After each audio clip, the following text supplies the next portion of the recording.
Yang terhormat Ibu Kepala Sekolah SDN 1 dan 2 Jatisari dan Dewan Guru yang berbahagia. Pertama-tama, marilah kita panjatkan puji dan syukur kehadirat Allah Subhanahu wa Ta'ala atas rahmat dan hidayahnya, sehingga pada hari ini kita dapat berkumpul dalam keadaan sehat dan dapat menghadiri acara diseminasi modul 1.4 mewujudkan budaya positif di SDN 1-2 Jatisari. Selanjutnya kita menginjak acara yang kedua, yaitu menyanyikan lagu Indonesia Raya. Hadirin dimohon berdiri.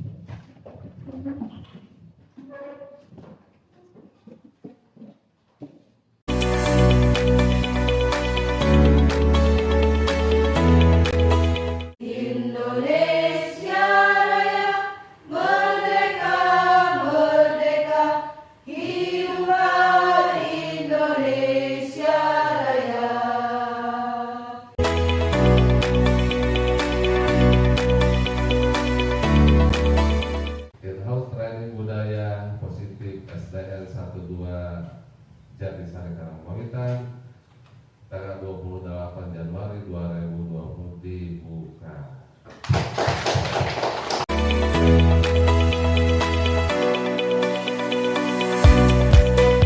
Bismillahirrahmanirrahim. Assalamualaikum warahmatullahi wabarakatuh. Waalaikumsalam warahmatullahi wabarakatuh. Bapak Pengawas Bina Gugus Cimurah yang saya hormati, terima kasih pada hari ini sudah menghadiri acara kegiatan diseminasi modul 1.4. Kepala Sekolah Jatisari 1, Bapak dan Ibu guru di sini, Bapak Guru Jatisari 1 dan 2 yang telah menghadiri acara diseminasi ini. Saya perkenalkan, nama saya Sri Yulianti sebagai calon guru penggerak Angkatan 7 Kabupaten Garut, di mana hari ini akan mengadakan diseminasi modul 1.4 dalam tema mewujudkan budaya positif di SD 1 dan 2 Jatisari Karangpawitan. Ada beberapa tujuan. Yang pertama, mungkin ini sudah tugas saya melaksanakan tugas aksi nyata di modul 1.4 ini dalam melaksanakan budaya positif di lingkungan setempat. Yang kedua, saya ingin berbagi ilmu. Tujuan yang ketiga, saya ingin bekerja sama untuk mewujudkan, menciptakan budaya positif di sekolah kita. Ya, ingin belajar bersama-sama Bapak dan Ibu bagaimana menciptakan budaya positif di sekolah yang kita cintai ini. Sebelum membahas ke budaya positif, alangkah baiknya jika kita mengetahui dulu apa yang menjadi tujuan dari pendidikan kita. Saya mengambil tujuan pendidikan ini menurut Bapak Ki Hajar Dewantara, di mana di sini beliau mengatakan bahwa tujuan pendidikan adalah menuntut segala kodrat yang ada pada anak-anak agar mereka dapat mencapai keselamatan dan kebahagiaan yang setinggi-tingginya, baik sebagai manusia maupun sebagai anggota masyarakat. Oleh sebab itu, pendidik hanya dapat menuntun tumbuh atau hidupnya kekuatan kodrat yang ada pada anak-anak agar dapat memperbaiki lakunya, bukan dasarnya ya Bapak Ibu, hidup dan tumbuhnya kekuatan kodrat anak. Bapak Ibu, untuk mencapai tujuan pendidikan ini mungkin kita harus menjalankan budaya positif dahulu yang ada di kelas, nanti lanjut ke sekolah gitu ya. Menurut pandangan Bapak dan Ibu, apa kata menuntun itu apa? Menggiring, membawa, mengarahkan, bisa membersamai, mendampingi, betul sekali ya Bapak Ibu. Jadi tugas pokok kita seorang pendidik itu adalah hanya menuntun kodrat yang ada pada anak-anak. Salah satunya misalnya ada seorang anak yang mau menjadi seorang dokter. Ya, jadi tugas kita sebagai pendidik membawa, menuntun anak tersebut bagaimana supaya mereka itu menjadi seorang dokter yang menjadi panutan. Pendidikan itu menurut Ki Hajar Dewantara diibaratkan sebagai lahan pertanian. Tanah diibaratkan sebagai sekolah, ya. Lalu petani diibaratkan sebagai petani, kita pendidik, ya. Lalu benih-benihnya itu yang akan disemaikan diibaratkan sebagai murid. Menurut Bapak dan Ibu, jika disediakan tanah yang subur, ya, lalu benih yang akan disemaikannya itu bagus, ya, tetapi mungkin si petani ini tidak memahami apa yang dibutuhkan oleh si benih tersebut. Tidak sesuai yang diharapkan. Ada yang tumbuh, ada yang mati, ada yang betul sekali. Di sini ada budaya positif. Budaya positif di sekolah yaitu nilai dan kebiasaan di sekolah yang berpihak pada murid agar mereka dapat berkembang menjadi pribadi yang kritis, penuh hormat, dan bertanggung jawab sesuai dengan profil pelajar Pancasila. Pembiasaan S3. Senyum,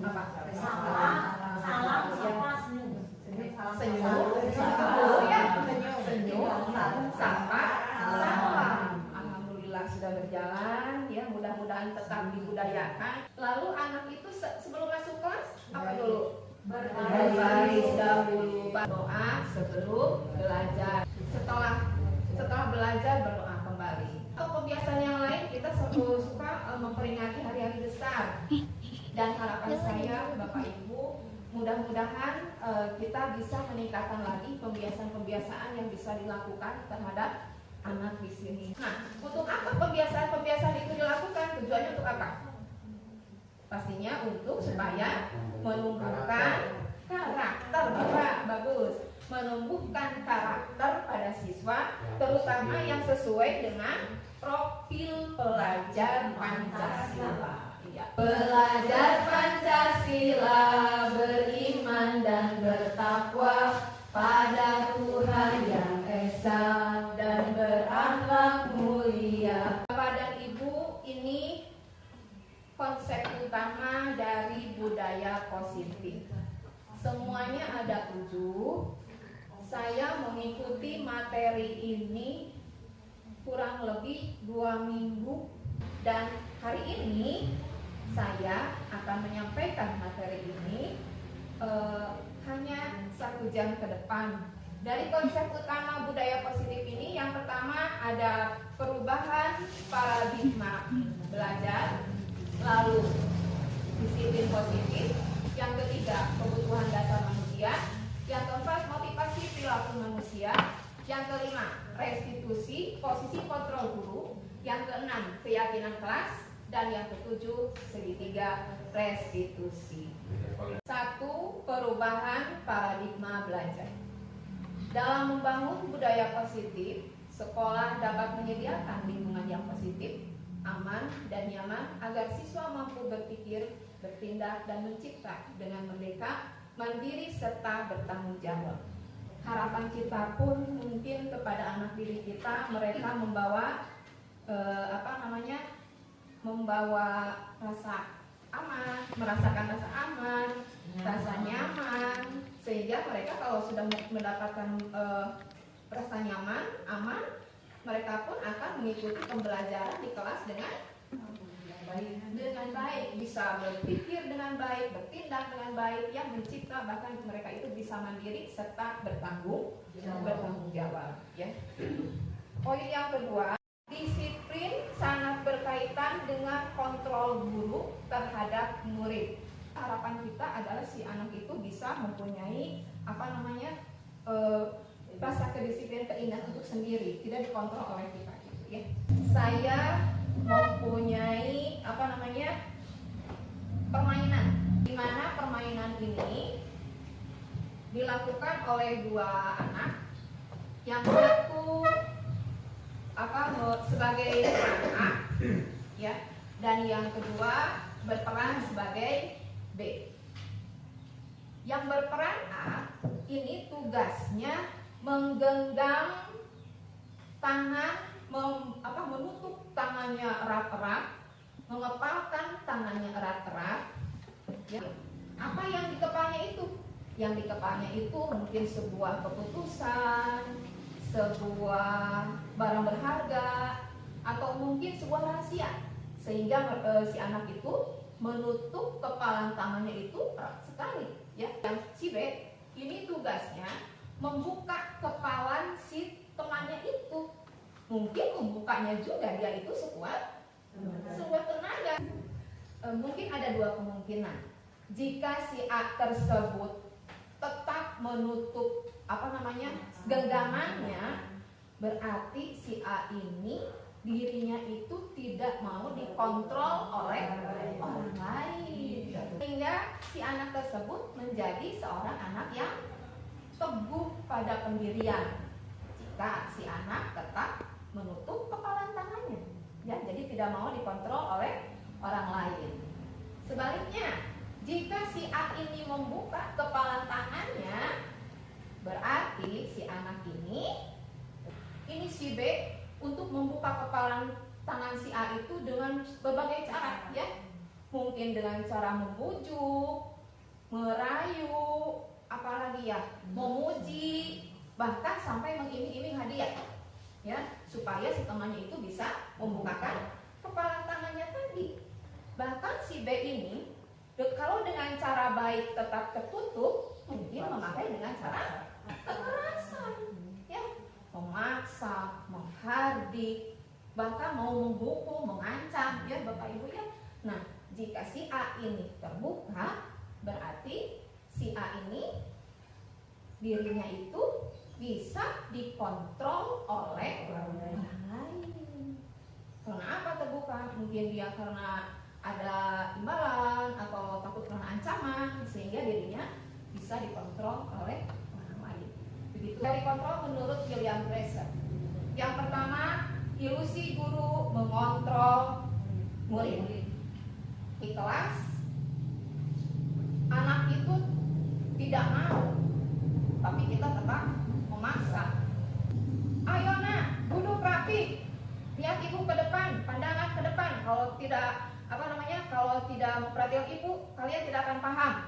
Apakah dengan cara tadi si anak bisa semua paham? Yang paham mungkin si anak bisa bisa dikontrol oleh gurunya, sehingga dia bisa paham, senang akan dikontrol sama ibunya, sama gurunya. Dan untuk anak yang tidak mau dikontrol, dia hanya diam dan hanya melihat saja apa yang diterangkan oleh gurunya tadi.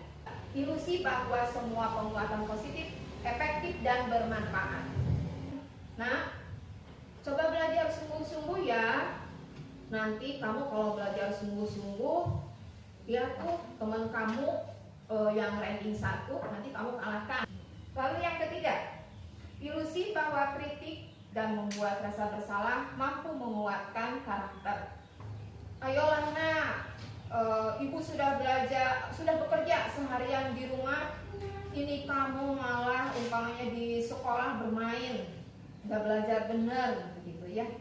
Dan membuat ibunya itu merasa kecewa, gitu. Jadi tidak semua kritik itu bisa membuat rasa bersalah mampu menguatkan karakter. Yang keempat, ilusi bahwa orang dewasa berhak memaksa.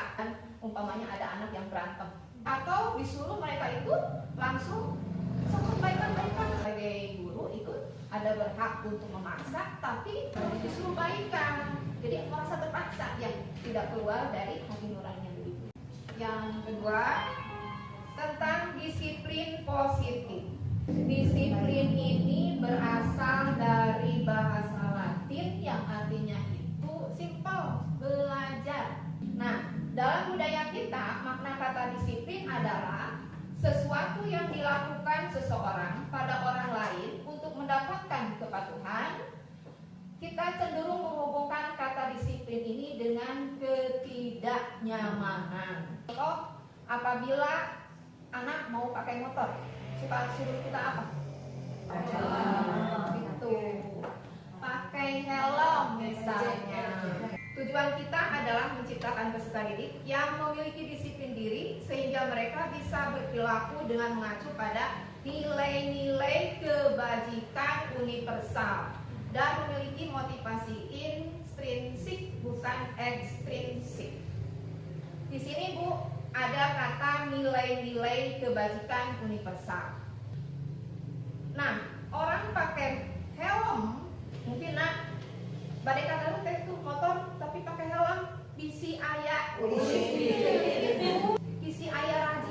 bisi ayah ditilang, padahal nilai kebajikannya yang universalnya itu adalah untuk keselamatan. Dan mudah-mudahan dari contoh-contoh yang barusan itu bisa datang, motivasinya itu bisa datang dari diri sendiri. Yang disebut ini Bu ya. Nah, ini intrinsik. Disiplin merupakan kemampuan memerintah diri sendiri dalam mengontrol dan menguasai diri untuk memilih tindakan yang mengacu pada nilai-nilai yang kita hargai dengan penuh tanggung jawab tanpa diperintah orang lain. Kebutuhan dasar manusia merupakan realitas kebutuhan. Nah, kita sebagai pendidik harus menuntun murid itu untuk bisa memenuhi kebutuhan dasarnya. Di mana kebutuhan dasar di sini ada 5 bagian. Yang pertama, kebutuhan akan bertahan hidup. Ya, kebutuhan dasar ini merupakan kebutuhan fisiologis ya. Bagaimana si anak bisa belajar di kelas dengan tenang jika perut si anak itu merasa lapar? Berarti si anak butuh apa? Makan ya. Yang kedua, kebutuhan dasar akan kasih sayang dan rasa diterima. Di kelas kita suka ada anak yang mencari-cari perhatian kita ya. Misalnya pakai seragam baru, Bu Guru, ini saya pakai baju baru loh. Ya ada ya. Yang ketiga, kebutuhan akan kesenangan. Berarti kalau merasa senang, dia juga akan mengikuti pembelajaran dengan enjoy juga. Ya, kalau sudah merasa senang. Alangkah baiknya Bapak Ibu jika di kelas setiap pembelajaran itu diselingi dengan permainan, ice breaking. Karena kodrat dari anak ini sebenarnya adalah bermain. Yang keempat, kebebasan. Si anak butuh kebebasan. Ini berarti bukan bebas sebebas-bebasnya. Ya, diberi kebebasan di sini bahwa anak itu bebas memberikan pendapat jika sedang berdiskusi, apalagi bebas untuk memilih model belajar bagaimana pokoknya ayah berdiferensiasi ya. Udah kan mangga model kumaha we diajarna asal tujuan pendidikan, tujuan dari pembelajaran tersebut tercapai. Lalu yang kelima, kebutuhan dasar akan penguasaan atau power. Terkadang juga ada anak yang yaitu ingin menjadi seorang pemimpin, ya, ingin lebih hebat dengan temannya sendiri. Lebih memperdalamnya lagi tentang kebutuhan dasar manusia. Ini ada sebuah kasus, Ibu Rita, guru kelas 6 di SD Nusantara, sedang bingung menghadapi ulang salah satu murid di kelas bernama Budi. Beberapa anak telah datang dan mengeluhkan Budi yang seringkali meminta bekal siang. Beberapa anak telah datang dan mengeluhkan Budi yang seringkali meminta bekal siang mereka dengan paksa. Jika Bapak dan Ibu menghadapi situasi seperti Bu Rita, apa yang akan Bapak Ibu lakukan? Menurut Bapak Ibu, kira-kira apa alasan Budi melakukan hal itu? Nah, untuk menjawabnya kita lihat saja ya, ini kemungkinan dari pemecahan Ibu Rita kepada muridnya yang bernama Budi. Dalam konteks penerapan disiplin positif, Ibu Rita sebaiknya mencari tahu alasan Budi melakukan tindakan tersebut agar mengetahui kebutuhan mana yang sedang berusaha dipenuhi Budi. Nah, ini tindakan dari Ibu Rita. Yang pertama, mungkin ini jawaban dari Budi adalah Budi lapar dan orang tuanya tidak membawakan bekal makan siang. Ya, Ada kemungkinan itu berarti si Budi butuh apa kalau lapar? Teman Budi menjadi memperhatikan Budi. Ingin perhatian. Ingin diperhatikan sama temannya. Ya berarti ini kebutuhannya kasih sayang dan rasa diterima. Kemungkinan yang ketiga jawabannya, dia merasa hebat karena temannya jadi takut dan menuruti keinginannya. Selanjutnya, Budi merasa bosan dengan bekal yang dibawakan orang tuanya karena selalu bekal yang sama. Selanjutnya, kebutuhan kesenangan. Budi hanya iseng dan dia menikmati ekspresi wajah temannya yang kesal. Ya, jadi buku kesenangan. Motivasi perilaku manusia. Semua perilaku memiliki tujuan. Berikut teori motivasi perilaku manusia.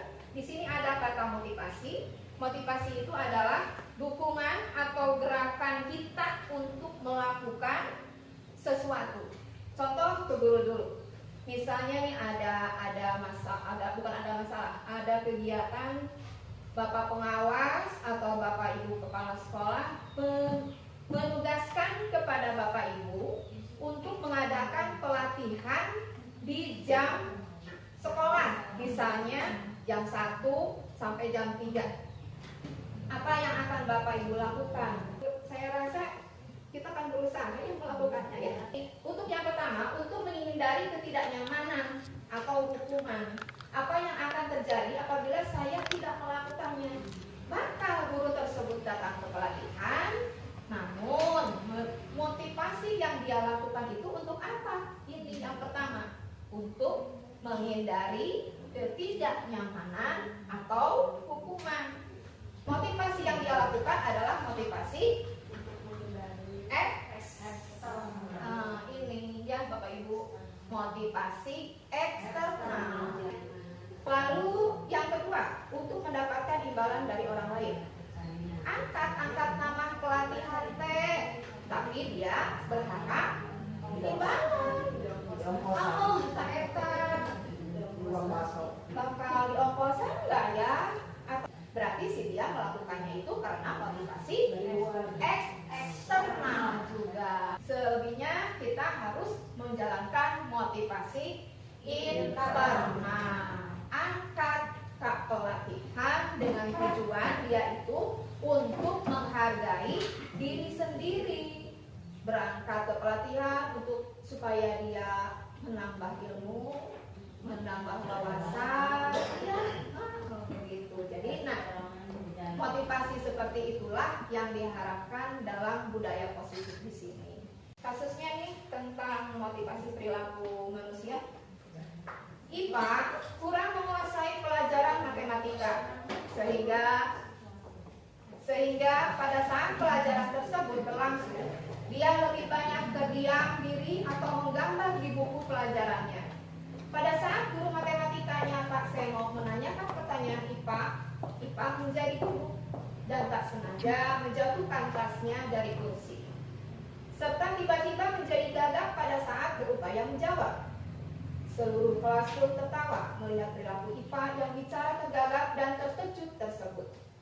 Pak Seno saat itu membiarkan teman-teman IPA menertawakan IPA yang tergagap dan malu luar biasa, dan malahan minta IPA untuk maju ke depan dan berdiri di depan kelas sambil menunjuk hidungnya. Loh ibu keteganya disuruh ke depan. Iya betul banget. Menunjuk hidungnya karena tidak bisa menjawab pertanyaan Pak Seno. Kelas makin gaduh dan anak-anak pun tertawa melihat IPA di depan kelas memegang ujung hidungnya. Pertanyaannya, apakah Bapak dan Ibu setuju dengan tindakan Pak Seno tersebut? Tidak. Jelas tidak ya. Alasannya Bapak Ibu? Tidak manusiawi. Pak Seno merendahkan siswanya, ya Pak Seno meremehkan siswanya, tidak menghargai. Ya, menurut Bapak dan Ibu, tindakan Pak Seno terhadap IPA merupakan sebuah hukuman atau konsekuensi? Hukuman atau konsekuensi, Bapak Ibu? Hukuman? Hukuman, kata Ibu Maria. Ada yang berpendapat lain?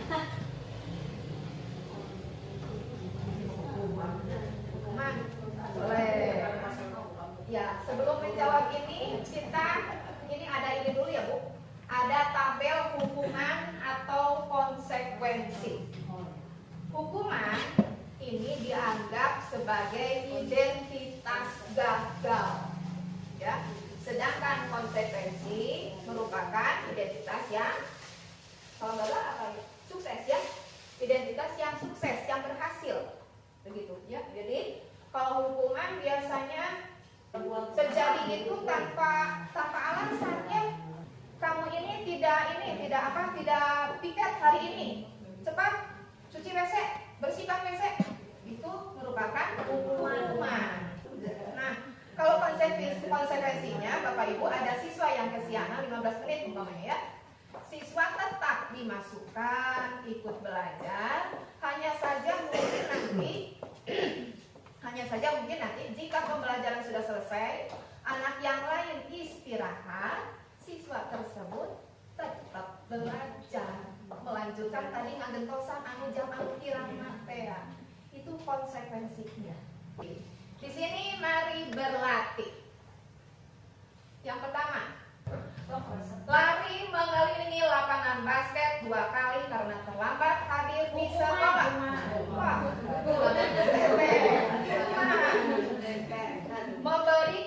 membersihkan coretan yang dibuatnya di meja tulis. 100, Ibu. Murid diminta untuk push up 15 kali lalu. Pintar. Menggantikan kertas tugas teman yang telah konsekuensi. Berjemur di lapangan basket pukul 12 siang karena ngobrol dengan teman. Hukuman. Murid diminta bertelanjang kaki sepanjang hari karena tidak menggunakan sepatu warna hitam sesuai peraturan sekolah. Sudah paham ini? Berdiri di depan kelas sambil mengangkat kaki saku karena tidak bisa mendengar. Kita cek apakah jawaban Bapak dan Ibu betul atau salah? Nah, ternyata jawaban Bapak dan Ibu sudah betul.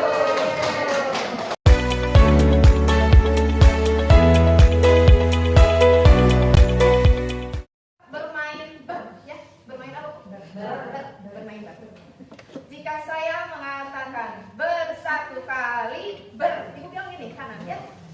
Bersatu kali berdua kali bersatu kali berdua kali bertiga kali Nomor 5, restitusi posisi kontrol guru. Pendekatan restitusi itu merupakan sebuah cara menanamkan disiplin pada murid ya. Adapun pengertian restitusi menurut dosen tahun 2004 ini mengatakan bahwa proses menciptakan kondisi bagi murid untuk memperbaiki kesalahan mereka sehingga mereka kembali pada kelompok mereka dengan karakter yang lebih kuat. 5. Posisi kontrol guru. Sebelumnya Bapak dan Ibu boleh setelah mempelajari ini ya 5 posisi kontrol guru ini, Bapak dan Ibu boleh menempatkan posisi Bapak dan Ibu ada di posisi yang mana. 5 posisi tersebut Bapak dan Ibu, posisi yang pertama adalah sebagai penghukum, lalu yang kedua pembuat merasa bersalah, yang ketiga teman, yang keempat sebagai pemantau, dan yang kelima sebagai manajer. Dari posisi nomor 1 dan 2, penghukum dan pembuat merasa bersalah ini dinyatakan bahwa posisi ini disebut posisi gagal. Kenapa posisi penghukum tidak bagus untuk diterapkan? Karena di penghukum ini guru itu biasanya pendekatan dengan siswa itu dengan menggunakan kata-kata suara yang keras. Misalnya, kamu ini ya, selalu kamu yang tidak bisa. Sebaiknya mungkin posisi ini tidak lagi kita lakukan ya untuk itu. Oh boleh Pak. Jika kebutuhan sesuai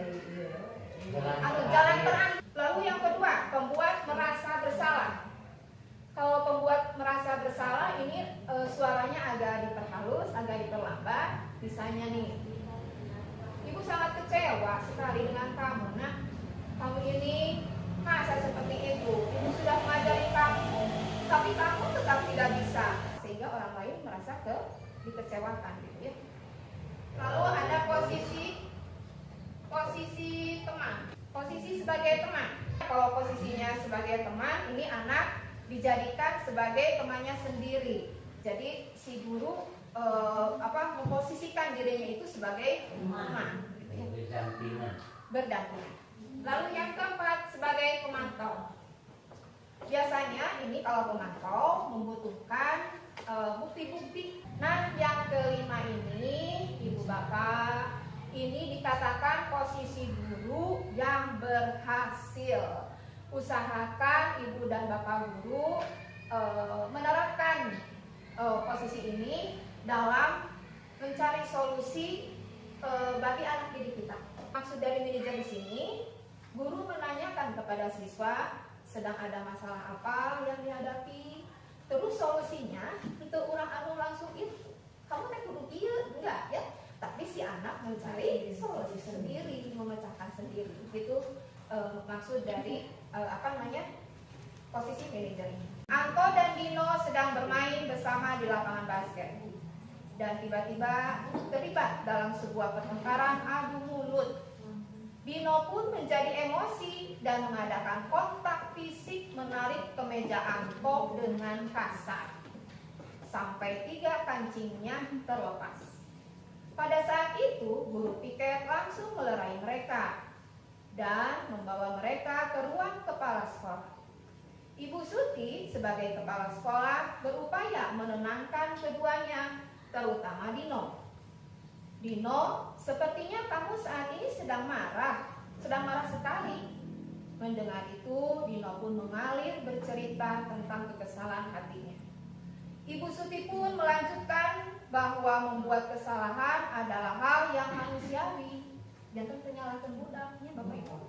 Dan bahwa mempertahankan diri adalah hal yang penting. Namun meminta Dino memikirkan cara yang lain yang mungkin lebih efektif karena saat ini Dino berada di ruang kepala sekolah. Pertanyaan ini, coba Bapak Ibu ada di posisi mana Ibu Surti?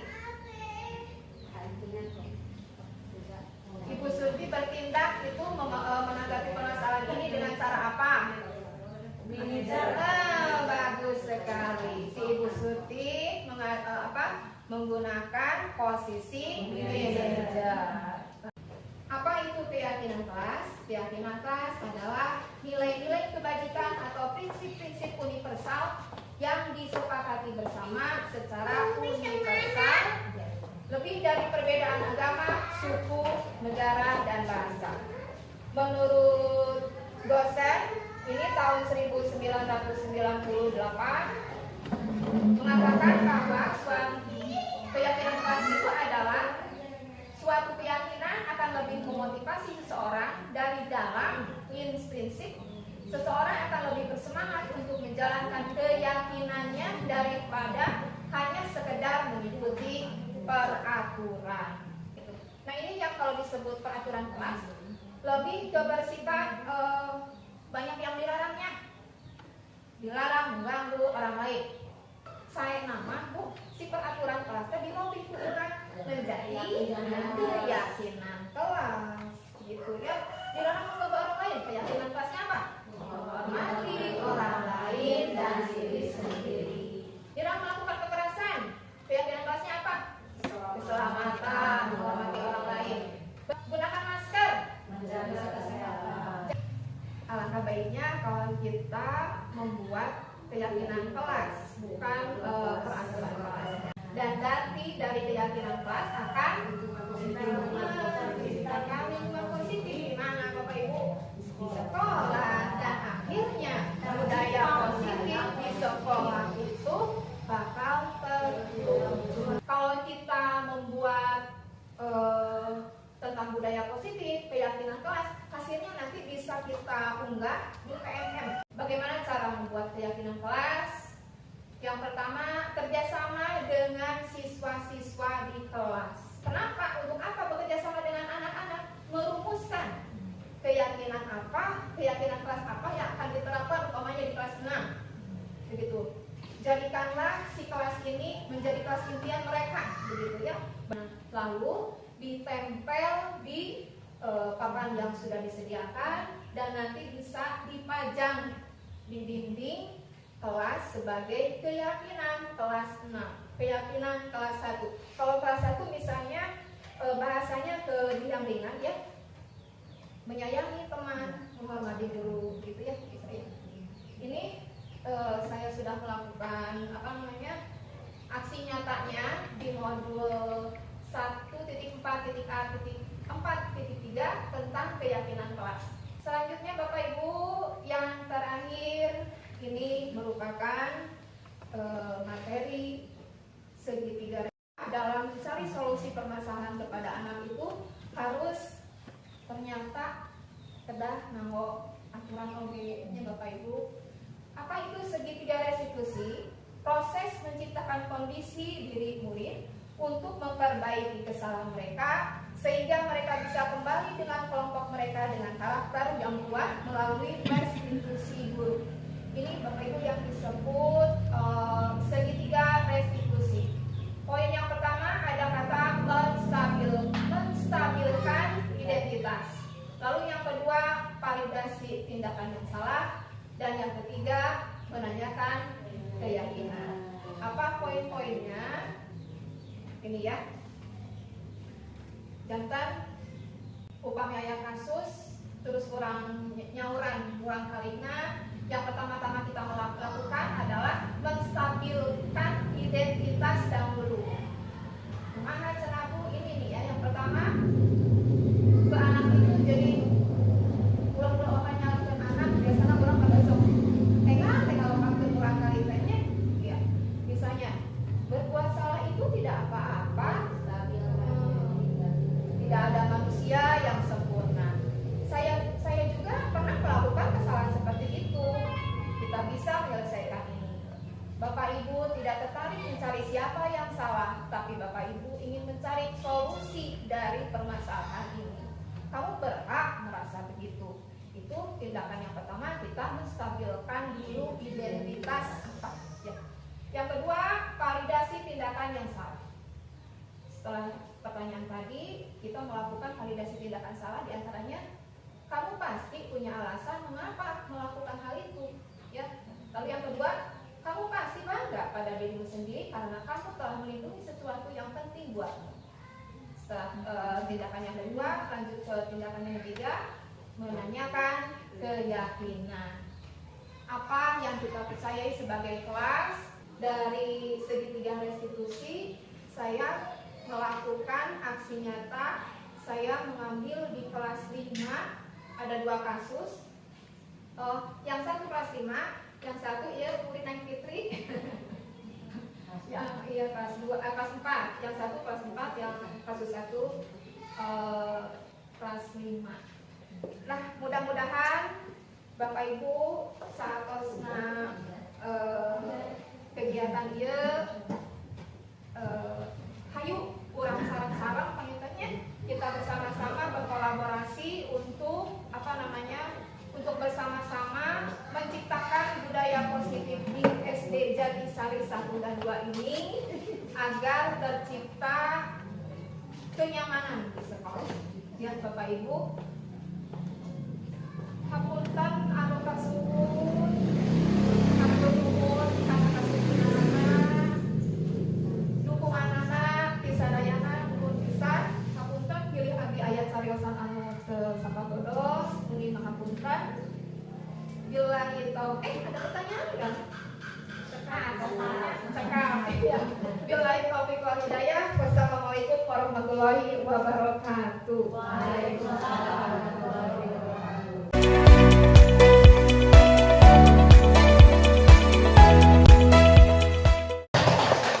Semoga menjadi motivasi buat saya juga. Saya kan belum menjadi satu kan, mudah-mudahan saya bisa ikut juga, bisa mengikuti juga tidak Ibu.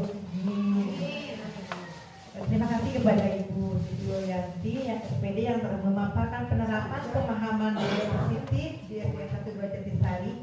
Banyak poin-poin penting yang dapat menjadi tambahan informasi dan motivasi kita dalam mendidik dan mengajar putra-putri di sekolah kita. Marilah kita akhiri dengan mengucap hamdalah. Alhamdulillah.